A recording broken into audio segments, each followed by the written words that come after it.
Minister loves a photo op, but the problem for him is when the cameras are on, often the voice is being recorded as well. And today, time and again, we've seen comments catch up with him. I might add, one of my colleagues just sent to me an article from the 9th of July. Prime Minister backs a pub offering free beer for vaccination. Free beer for vaccination, the Prime Minister backs. But it was only minutes before question time when Kieran Gilbert was asking the Prime Minister about no jab, no pay and about the incentives involved there. And the Prime Minister claimed that that proposal, which he had introduced, true, used his full authority of being the minister at the time, saying it wasn't about increasing the rate. He just referred to the child immunisation rate. Next sentence, it wasn't about increasing the rate. When he introduced the no jab, no pay bill, what was the second sentence?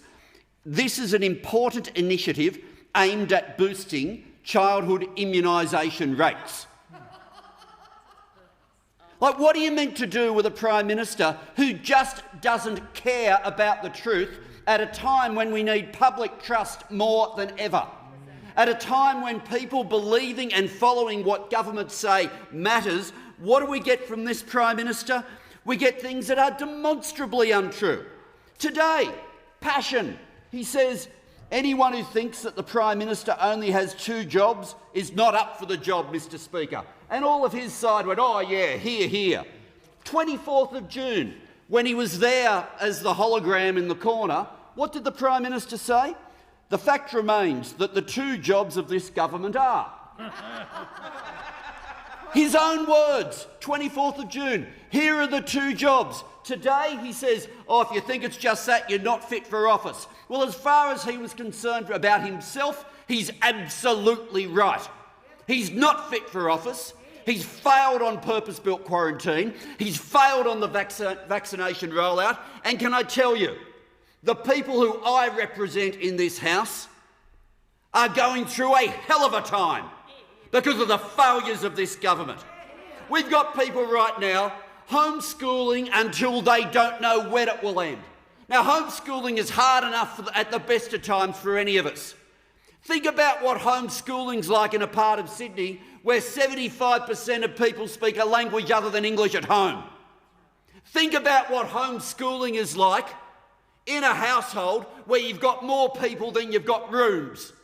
Think about what homeschooling is like for some people more recently arrived under the refugee program who weren't trained in literacy in their own language.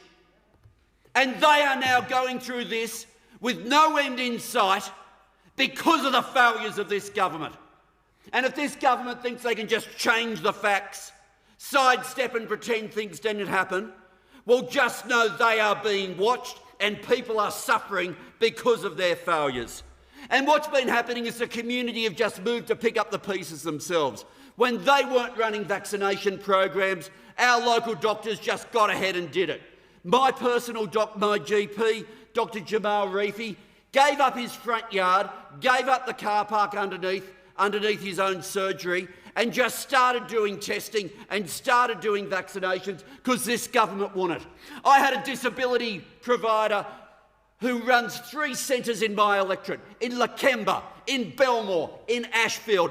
All 3 had positive cases, rang me saying, I can't get the government to vaccinate the staff.